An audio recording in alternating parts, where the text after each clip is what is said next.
IFM, siguradong enjoy ka! This is your super dashing debonair, Junjun, for I Confession. Good evening, ladies and gentlemen. Based sa problema ni Toto, na gin-share niya sa aton bag-o lang ng kung sa ako ng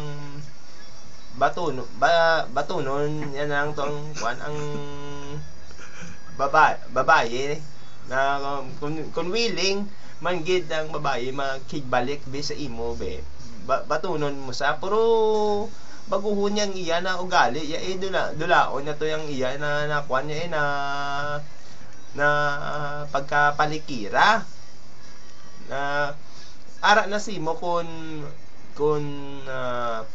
luyag mo sa nabatunon o kung hindi it's up to you, no? Pero wala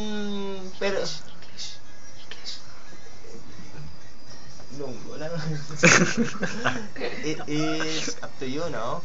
Na di kung nano nimo kung sagad mo man sa bipilit be kag wala sa luyag simo it's up to her na i-let go mo sa so to I hope na masanagan ka sang akon gin-advise madamo gid na salamat. Extra ka this is your super dashing debonair Junjun sa IFM siguradong enjoy ka markahan mo na. wow bago